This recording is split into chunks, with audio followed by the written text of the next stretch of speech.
एक चांदनी रात थी। आसमान में तारे टिमटिमा रहे थे और हवा में ठंडक थी। एक छोटे से गांव के किनारे एक झील थी। इस झील के बारे में कहा जाता था कि इसमें जादुई शक्तियां हैं। कुछ लोग मानते थे कि इस झील में डूबने से इंसान अमर हो जाता है, जबकि कुछ इसे एक खतरनाक जगह मानते थे। गांव का एक साहसी युवक अजय इस झील के रहस्य को जानने के लिए उत्सुक था। एक रात उसने अपने दोस्तों विक्रम और वेद को साथ लेकर झील के किनारे पहुंचा। उन्होंने झील के पानी में एक पत्थर फेंका और पानी के गहरे नीले रंग को देखा। तभी उन्हें झील के बीचों बीच एक चमकती हुई रोशनी दिखाई दी। वे हैरान होकर उस रोशनी की ओर बढ़े। जैसे जैसे वे करीब जाते गए, रोशनी और तेज होती गई। जब वे झील के किनारे पहुंचे तो उन्होंने देखा कि रोशनी एक विशाल दरवाजे से आ रही है। दरवाजा झील के अंदर था और धीरे धीरे खुल रहा था। आखिर दरवाजे के पीछे क्या है? अजय और उसके दोस्तों को क्या चुनौतियां मिलती हैं? क्या उन्हें झील का रहस्य पता चलता है? जानने के लिए पूरी कहानी सुने। जैसे ही दरवाजा पूरी तरह से खुला, अजय, विक्रम और वेद आश्चर्यचकित रह गए। दरवाजे के पीछे एक सुरंग थी जो पानी के अंदर गहराई तक जाती थी। सुरंग की दीवारें चमकदार क्रिस्टल से बनी हुई थीं और हरे भरे शैवाल से ढकी हुई थीं। क्या तुम्हें लगता है कि हमें अंदर जाना चाहिए? विक्रम ने डरते हुए पूछा। अजय ने कहा, हम इतने दूर तक आए हैं, अब पीछे हटना तो संभव नहीं है। वे तीनों सांस लेते हुए सुरंग में प्रवेश कर गए। सुरंग अंधेरी और नम थी। उन्हें कुछ अजीब सी आवाजें सुनाई दे रही थीं। वे एक दूसरे का हाथ पकड़कर आगे बढ़ रहे थे। थोड़ी देर चलने के बाद वे एक विशाल कक्ष में पहुंच गए। कक्ष के बीच में एक बड़ा ताबूत रखा हुआ था।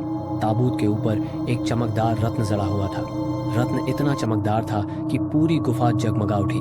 तभी ताबूत से एक आवाज आई, तुम कौन हो और यहाँ क्यों आए हो? तीनों दोस्त डर गए। उन्होंने देखा कि ताबूत से एक बुजुर्ग आदमी निकल रहा है। आदमी के हाथ में एक जादू की छड़ी थी। हम इस झील के रहस्य को जानना चाहते हैं, अजय ने हिम्मत करके कहा। बुजुर्ग आदमी मुस्कुराया और बोला, तुम सही जगह आए हो। मैं इस झील का रक्षक हूँ। ये झील बहुत ही खास है। इस झील के पानी में अमृत की शक्ति है। बुजुर्ग आदमी ने उन्हें बताया कि इस खजाने को पाने के लिए उन्हें कई परीक्षाओं को पास करना होगा। अगर वे परीक्षाओं में सफल हो जाते हैं तो वे अमर हो जाएंगे। अजय, विक्रम और वेद परीक्षा देने के लिए तैयार हो गए। उन्होंने एक एक करके कई कठिन परीक्षाओं को पार किया। उन्हें राक्षसों से लड़ना पड़ा, पहेलियां हल करनी पड़ी और अपनी हिम्मत का परीक्षण करना पड़ा। आखिरी परीक्षा में उन्हें एक अग्निकुंड से गुजरना था। कुंड में आग इतनी तेज थी कि देखने में ही लगता था कि कोई उसमें जलकर राख हो जाएगा। लेकिन उन्होंने हिम्मत नहीं हारी और कुंड में कूद गए। जब वे कुंड से बाहर निकले तो उन्हें महसूस हुआ कि वे अमर हो गए हैं। बुजुर्ग आदमी ने उन्हें आशीर्वाद दिया और कहा, तुमने सभी परीक्षाओं को पास कर लिया है, अब तुम अमर हो। तीनों दोस्त बहुत खुश हुए। उन्होंने बुजुर्ग आदमी को धन्यवाद दिया और उस गुफा से बाहर निकल आए।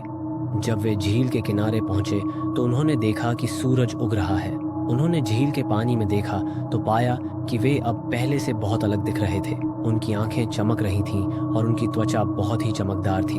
उन्होंने फैसला किया कि वे इस रहस्य को किसी और के साथ साझा नहीं करेंगे। वे हमेशा के लिए इस रहस्य को अपने साथ ही रखेंगे।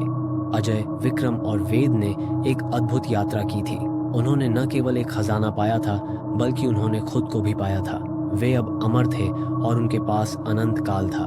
वे दुनिया की यात्रा करने लगे और कई नए अनुभव प्राप्त किए। लेकिन कुछ समय बाद उन्हें एहसास हुआ कि अमृता एक वरदान नहीं बल्कि एक अभिशाप हो सकती है। वे अपने दोस्तों और परिवार को बहुत याद करते थे। उन्हें एहसास हुआ कि अमृता का मतलब है कि उन्हें अपने प्रियजनों को खोना होगा। अंत में उन्होंने फैसला किया कि वे अमृता का त्याग कर देंगे।